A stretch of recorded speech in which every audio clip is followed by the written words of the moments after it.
सिंध के साबिक वजीर आला और सिंध नेशनल फ्रंट के सरबराह मुमताज़ अली भुट्टो से मिलने उनके गांव मीरपुर भुट्टो पहुंचे।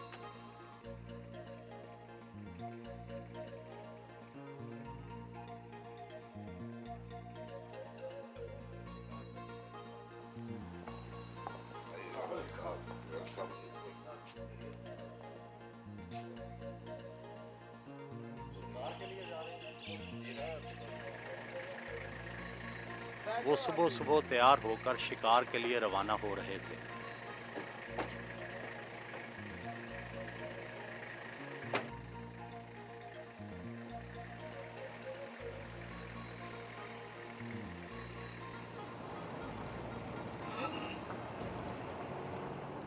आपने लंदन में तालीम हासिल की, बड़े शहरों में रहे, उसके बाद देहात में रहना कैसा लगता है? देहात की ज़िंदगी मुझे बहुत पसंद है। तालीम वगैरह तो मैंने बड़े शहरों में हासिल की, लेकिन मैं पैदा देहात की हूँ। जिस गांव से अभी निकले हैं मैं वहाँ ही पैदा हुआ था और मेरे तालीम की इब्तिदा भी गांव के स्कूल से हुई।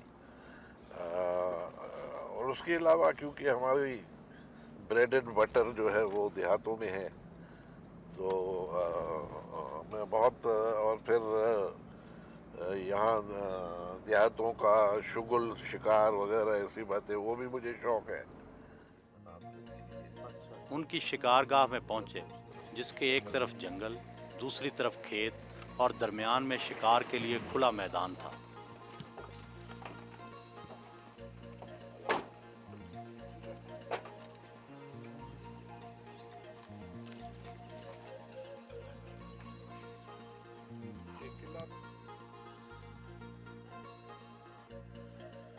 आज की जदीद सोच के मुताबिक शिकार को गैर इंसानी और वहशियाना खेल समझा जाता है। आप जैसा तालीम याफ्ता शख्स इसमें क्या मज़ा लेता है? ये तो हर एक के सोच की बात है जी। वैसे तो मुर्गी खाना और अंडा खाना भी गैर इंसानी अमल समझा जाता है। तो ये तो अब पूरी दुनिया में शिकार भी हो रहा है, उसके मुखालिफ भी हैं। जो सिविलाइज कंट्रीज़ हैं उनमें शिकार होता है, हज़ारों की तादाद में परिंदे मारे जाते हैं, जानवर मारे जाते हैं। तो ये जो सोच का फ़र्क है, ये तो न सिर्फ शिकार के सिलसिले पे लेकिन ज़िंदगी के हर शोबे में ये है ही। कुछ लोग इसके हक़ में हैं, कुछ लोग इसके ख़िलाफ़ हैं। मैं तो समझता हूँ कि ये बड़ी अच्छी पास टाइम है, किसी को कोई इससे तकलीफ़ नहीं पहुँचती, कोई रुकावट पैदा नहीं होती। हम जंगल में चले जाते हैं, सब लोग जो इसमें पार्टिसिपेट करते हैं वो भी शौकीन हैं, वॉलंटियर्स हैं, ना बुलाए भी पहुँच जाते हैं। और मुझे ये बचपन से शिकार है, इसी माहौल में मैं छोटा होकर बड़ा हुआ और मैं उम्मीद रखता हूँ कि इसी माहौल में मैं मरूँगा, क्योंकि बाकी जो माहौल इस मुल्क में पैदा हुआ है उससे तौबा बेहतर है। क्या शिकार के भी कोई असूल व ज़वाबित होते हैं? जी हाँ, बिल्कुल रूल्स हैं। तो ये रूल है कि छोटे या बच्चे पे या मादी पे कुत्ते नहीं छोड़े जाएंगे, उनको नहीं मारा जाएगा। और जो बड़े हैं उन पे भी सिर्फ 4 कुत्ते, और उसको भी भाग जाने का मौका देना चाहिए, जान छुड़ाने का मौका देना चाहिए। और ये गलत तासुर है कि शिकार करने वालों ने वाइल्ड लाइफ को ख़त्म किया है। शिकार करने वाला प्रिजर्व करता है वाइल्ड लाइफ को, सेलेक्टिव हंटिंग होती है।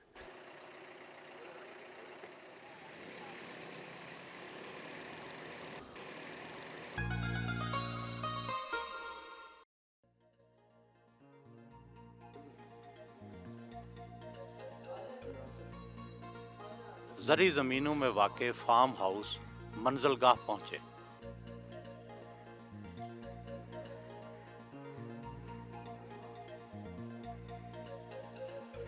नाश्ता भी वहीं किया।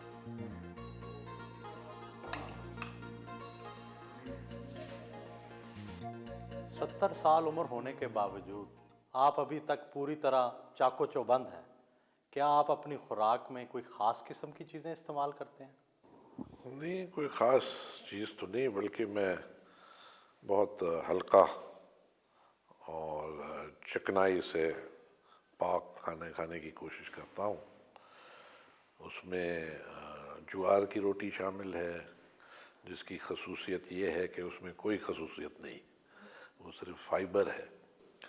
और कोई ख़ास बात ऐसी कोई नहीं है। मेरे वालिद साहब भी 98 साल की उम्र में उन्होंने इंतकाल किया और आखिरी वक्त तक वो बहुत फिट थे, यानी उनका वज़न वग़ैरह बिल्कुल वो आइडियल था।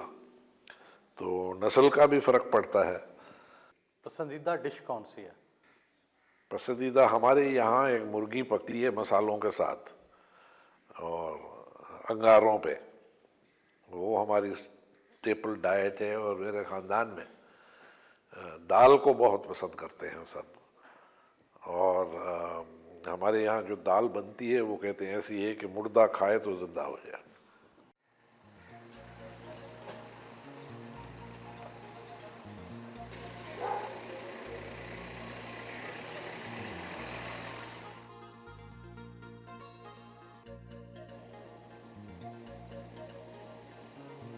उनकी ज़मीनों के बीचों बीच दरियाए सिंध बहता है, वहाँ कश्ती रानी की। सिंध की धरती हो या दरियाए सिंध, इससे बहुत से रोमांस वाबस्ता हैं। आप कितने रोमांटिक हैं? ये सचल सरमस्त और शाह अब्दुल लतीफ़ की धरती है। उनकी शायरी में ये दरियाए सिंध जो है इसका बड़ा किरदार है। लेकिन हालात ऐसी बन गई हैं कि ये धरती भी दम तोड़ रही है, तो ये दरिया भी दम तोड़ रहा है। आजकल रोमांस इन दोनों में बहुत कम रहा है। ज़ाती ज़िंदगी में कितने रोमांस किए? ये तस्वर पैदा करते रहे हैं कि जो भुट्टोज हैं वो बड़े रोमांटिक लोग हैं। तो मैं कहूँगा कि न किसी से कम है न किसी से ज़्यादा है। आम तासुर है कि सिंध के जागीरदार बहुत शादियां करते हैं। आपने कुल कितनी शादियां की? शादियों की रेस में तो मेरा ख्याल पंजाब और कुछ हमारे दोस्त अवलियत ले जाते हैं, उनसे तो हम मुकाबला नहीं कर सकते। लेकिन मेरी पहली शादी जो ख़ानदान में से थी वो 33 साल कायम रही, जिसके बाद मेरी बीवी ने इंतकाल किया। उसके बाद फिर मैंने दूसरी शादी की जो 10 साल से ज़्यादा नहीं चल सकी। अब मेरी तीसरी और आखिरी शादी है जिसको 8 साल हो गए हैं और मैं बहुत खुश हूँ।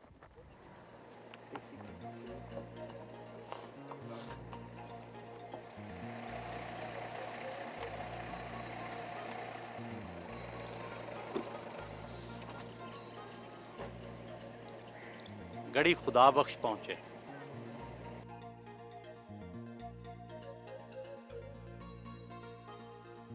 साबक वजीर आजम जुल्फ़िकार अली भुट्टो के मज़ार पर फूल चढ़ाए और फातिहा खानी की।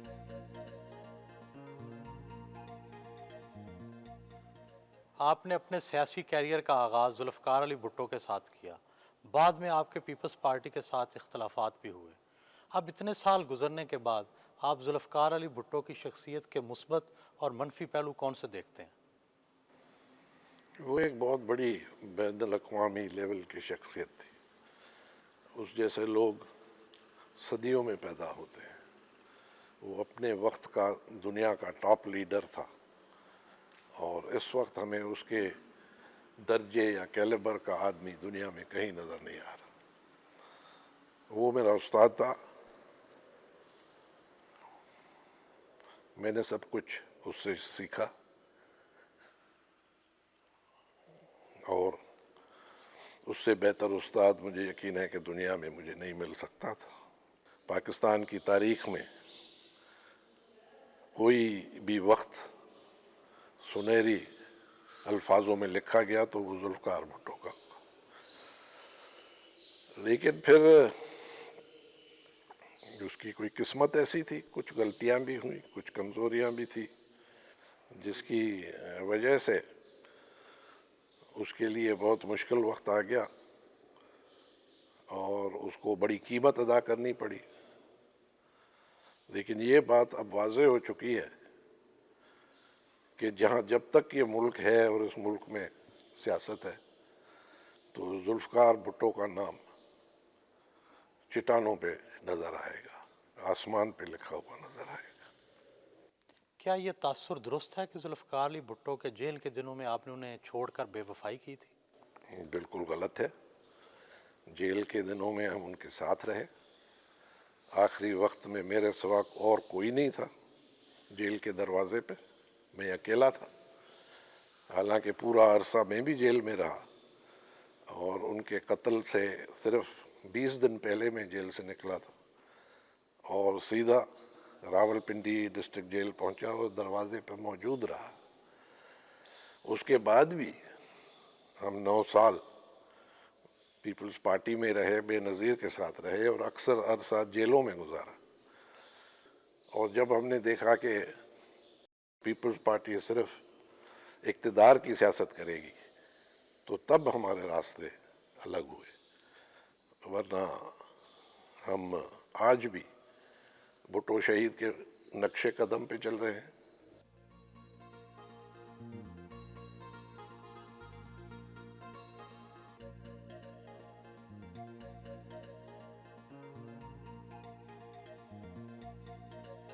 میرپور بھٹو واپس پہنچے.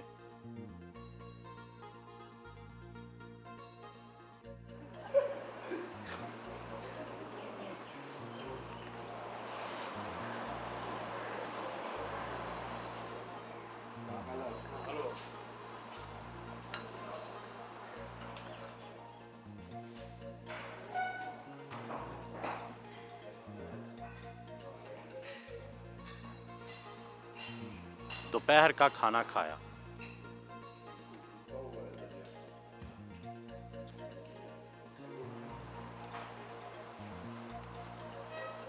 گھر میں انہوں نے اپنی پارٹی کے اراکین کا اجلاس بلا رکھا تھا.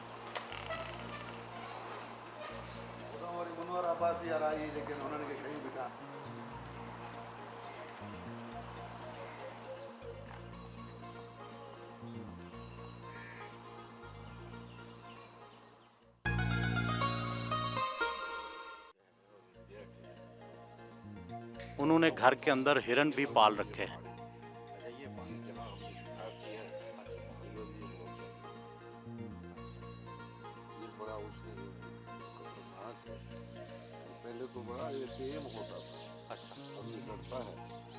گھر کے قریب واقع زمینوں پر گئے.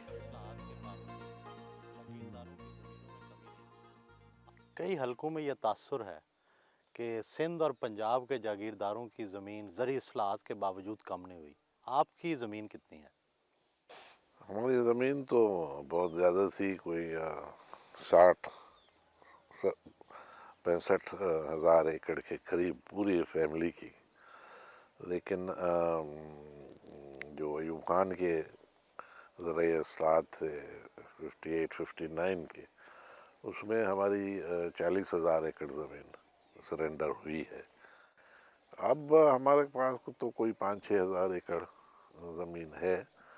تو وہ جو لائف سٹائل وغیرہ جو پہلے ہوا کرتی تھی وہ تو نہیں ہے، لیکن پھر بھی گزارا ہو جاتا.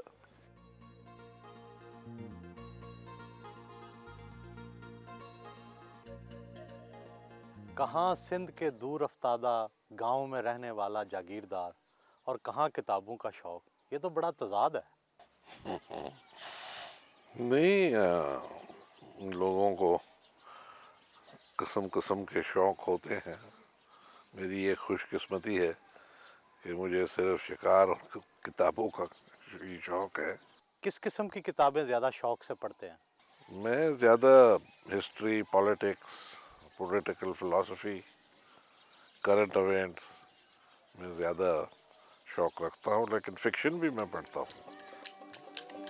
سندھ کی روایتی موسیقی کا اہتمام کیا گیا تھا.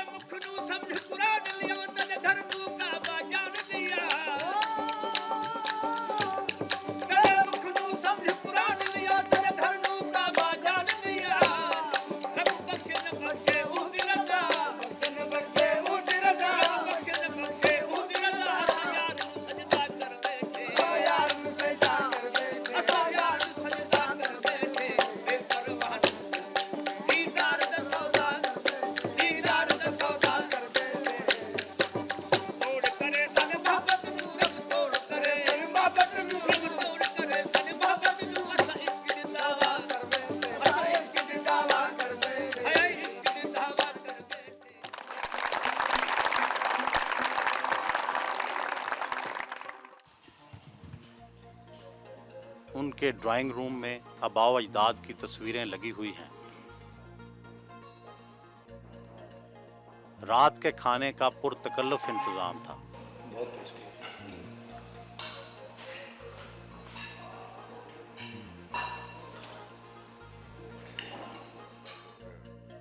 انڈین ٹروپس آ گئے بارڈرز پہ افغانستان میں۔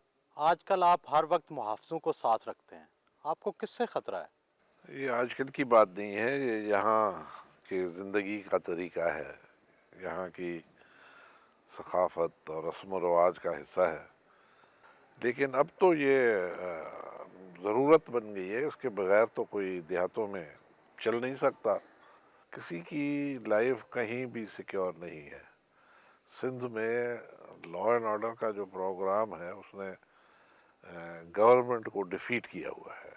جب آپ پہلی بار سندھ کے وزیر اعلیٰ بنے تو اس دور میں سندھی اور اردو لسانی فسادات کا آغاز ہوا، ذمہ دار کون تھا؟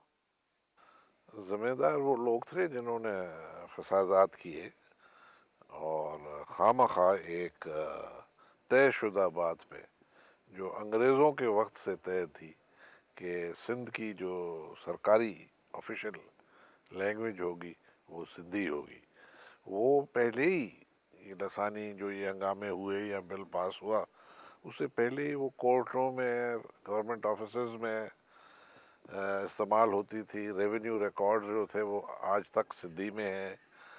تو اس وقت ایک ڈیمانڈ تھا کہ سندھی کو سندھ کی سرکاری زبان بناؤ، جبکہ اردو قومی زبان بن چکی تھی۔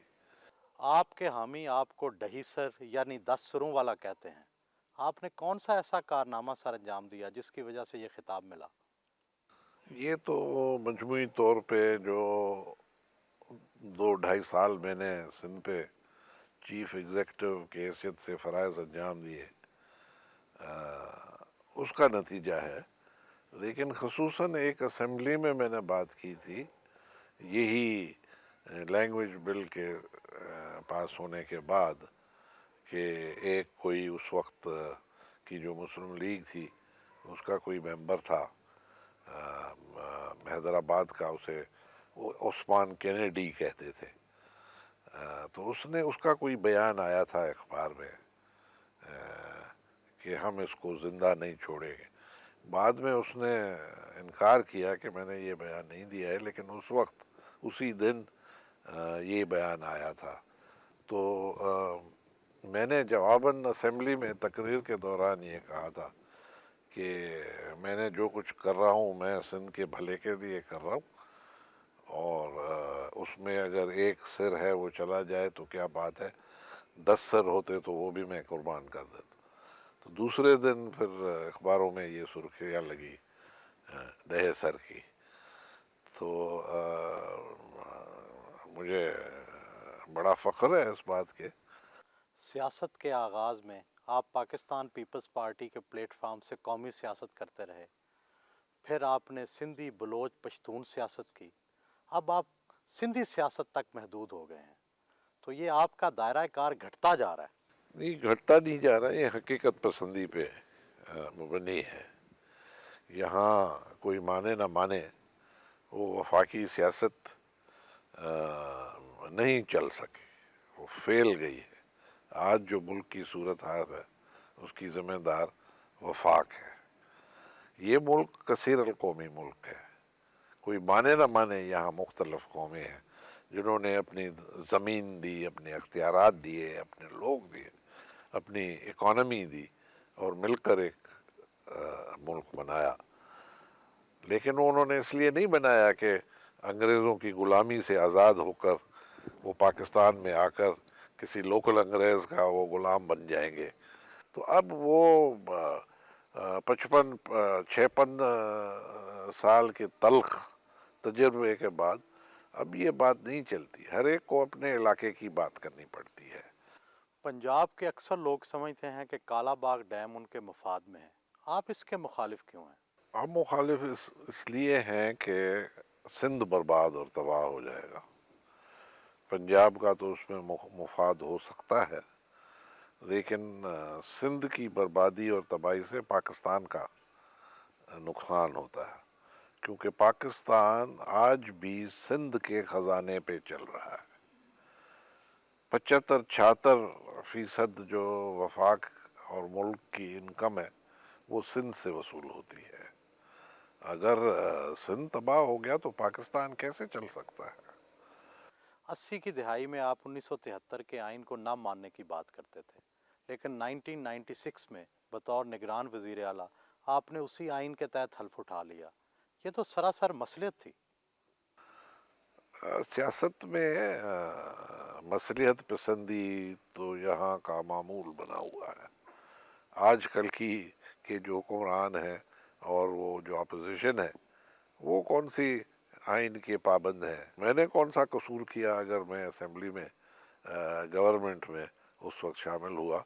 वो तो बिल्कुल 3 महीने की बात थी। कोई मैंडेट न मिला था, न लिया गया था, न मांगा गया था। सिर्फ इलेक्शन ही करानी थी। रात गए उन्होंने खुदा हाफिज कहा।